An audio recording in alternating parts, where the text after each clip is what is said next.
I'm the manager of Maxine Peake News. Maxine Peake News is a fan base for actor Maxine Peake, and it all started really was when I run the Facebook page and the Twitter now, and also the Instagram, which I've just put up recently. And a girl called Alex, I went on Twitter and I couldn't find, anything on Maxine Peake, and then I found this page called Maxine Peake News, this Twitter account, and I started looking, and I started messaging this girl who runs it called Alex, and she's a lovely German girl, and I've met her and she's amazing. And basically we just got talking about how much we love Maxine Peake, and we created Maxine Peake News. Well, I started it it was all from high school really. I didn't really have, I got bullied quite a lot, I didn't have a lot of confidence, and basically when I was choosing my GCSE options, it was either dance or drama, and I can't dance, so I was like, right, I'm going to have to pick drama just to boost my confidence. And then I didn't really know what theatre was. I'd never been to a theatre before, and when I took the classes I was like really scared, really nervous, and I didn't think that acting was for me, because the only actors that I really heard of was like Judi Dench and maybe Julie Walters, but I wasn't that, I didn't see that much of her work, and I just thought, no, it's just for the elite, like there's no one like me, I'd obviously seen Coronation Street and stuff like that, but I never saw anything that I thought was related to me, or an actor that related to me that was working class, because I didn't see any of that. So when I went home from high school one day, and this is how I got into Maxine, was my mum had Criminal Justice on. It was like a BBC programme, and written by Peter Moffat, who's done like Silk and The Village with Maxine now. But anyway, he wrote that, and I came home and she had it on repeat, and it was just in the background, and I just stopped like doing what I was doing, because I just saw this woman, blonde-haired woman, it was Maxine, and she was in a courtroom, and she was like holding onto the glass, and she was crying, like saying, I need to be with my daughter, and for just some reason I just connected to it. I just connected to it emotionally. I don't know what happened, but I just thought I couldn't stop watching her. I just could not stop watching her. She was just really truthful. And then I watched the whole of it, and then I looked her name up, and her Maxine Peake. I was like, who's that? I don't know who that is, And then I looked her up online and found out she's from Bolton, which is down the road.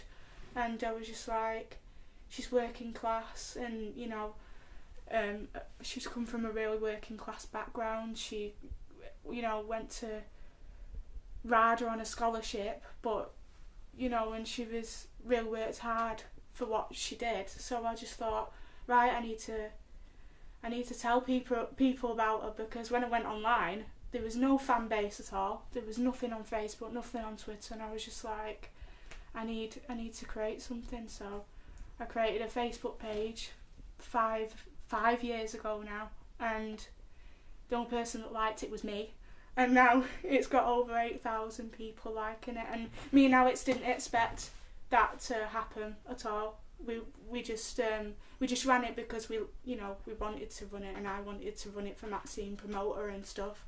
But now it's got a huge fan base, and she's finally getting the recognition that she deserves.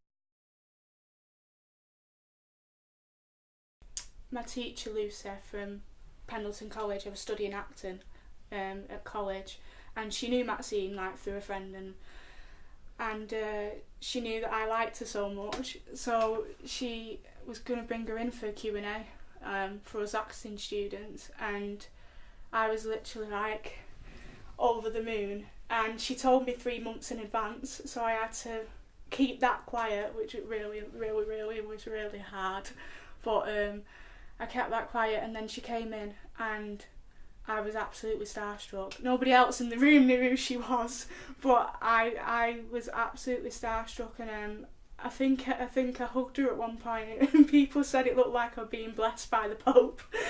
It was like, yeah.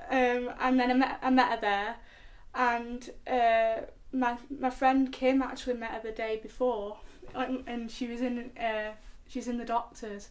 And my mate came up to her and said, oh, Vic's like proper a huge fan. My friend, and she said, would you do an autograph? And Maxine said, yeah, and I've still got it now. And that's one of my prized possessions. So yeah, I met Maxine there. And then I worked at the Royal Exchange as a volunteer usher, and Maxine was obviously doing Hamlet. And I just saw her backstage a lot, and we just used to lot onto each other. And then finally, when she did the Squiker at the Royal Exchange, directed by Sarah Franken, I plucked up the courage and basically wrote her a little note saying, I run this page for you. I don't know if you know about it. It's coming up to like the 3rd year anniversary. Could you do a little Q&A on it? And she said, yeah. I didn't expect that at all, because I thought, she's busy, real busy actor. She probably doesn't want to, be involved with that, and that's how down to earth she is. She just said, yeah, okay, we'll do it. And then it just developed from there, and she checks on the page a lot now, and she gives me advice, and I just think she's amazing.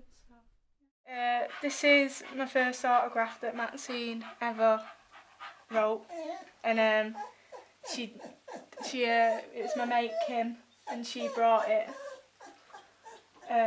to me in college, saying that she saw Maxine in the doctors the day before she was going to do the Q&A, and she just wrote this. It says, to Vic, hopefully see you soon, maybe, because she wasn't supposed to say. All the best for your studies at Pendleton, love, Maxine Peake, kiss kiss kiss. And that's my prized possession, actually framed.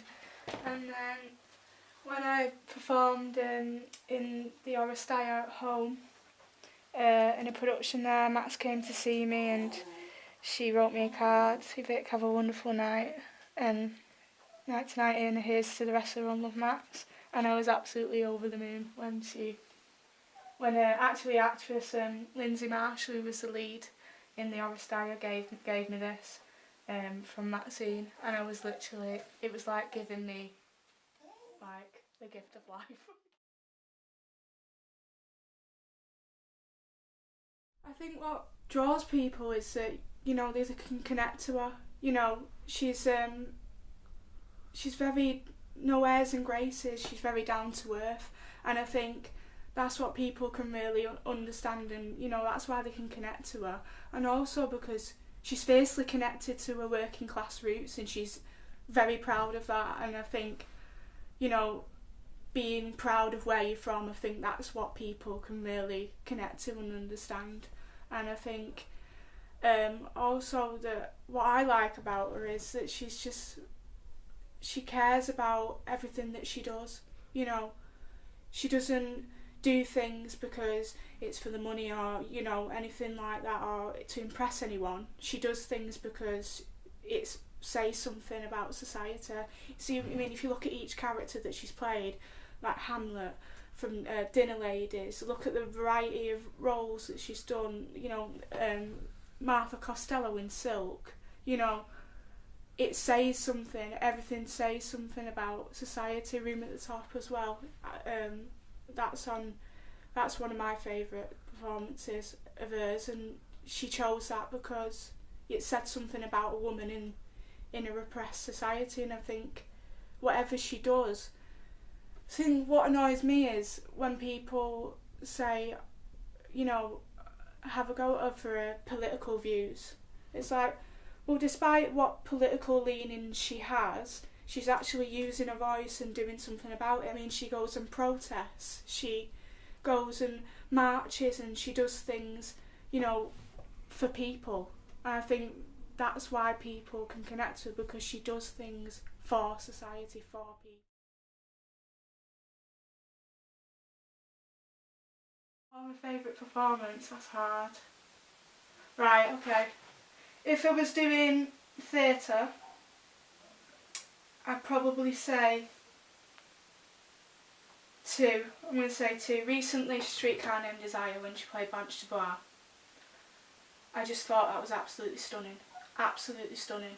She just encapsulated that character and she became her. She literally, she had Maxine. She goes to really vulnerable places. She's not afraid to go to vulnerable places, and I think with that character, she just went from this really presenting as really strong person and then taking it to the most vulnerable place you can go.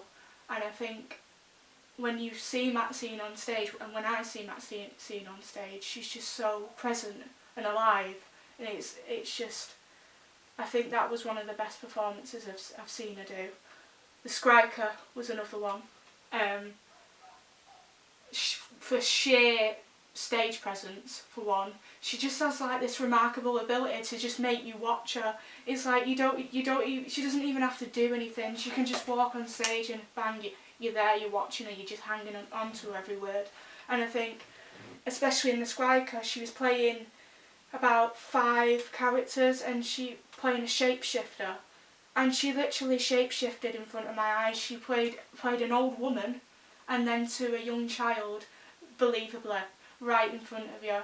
And I just thought, I think it just demonstrates Maxine's empathy for people, how she can just connect to, playing an old woman and that life experience that person has to a young child, and the life experience that child has. I think it just displays her range of emotions as well, and I just think she's just got a lot of empathy and she's really truthful, really truthful. So I think for theatre that would be them 2. Obviously Hamlet was amazing as well, and for the sheer amount of emotion and physical demands of that part, I think she just really took it, and it just sort of approached Hamlet in a different way as well. Not just the gender thing, it's more of, I actually saw a young teenage boy going through, or a young teenage woman in this case, going through all these emotions, and I just thought, she really smashed it there. I can't express how much she means to me. Like, people like have said some, not nice things, thinking, because they don't understand, why I like her so much. And I just think, that despite what people think or say, she's really inspired me and she inspires other people. So that's why I run this page, is to hopefully show Maxine's work and hopefully inspire other people to do what they want to do, because she's inspired me to go into an acting career. I'm at my 2nd year in drama school now, and I never thought that I would ever be able to do that, get up on stage and perform. And it was through seeing that performance of Criminal Justice that made me want to do that. And I just think that she's absolutely amazing, and I just hope that, well, she's doing really well now as well. She's established herself, she's going into directing, she's writing, so she's never really pigeonholed herself into, like, because some people like to put her into a box, and she's never stuck in there. She's always pushed out of it, again, through all her work, through her roles, like, from Shameless, Dinner Ladies, to then Myra Hindley, to Hamlet, to Silk, Martha Costello playing a barrister. She's never stuck to what people have said, that's where you should be. And I think now she's really showing that she's really an artist and, an author, and I think that I hope that she just keeps on going and gets the recognition that she deserves, and I hope that, that this page does something and inspires people the way she inspired me. So, Team Peake, out.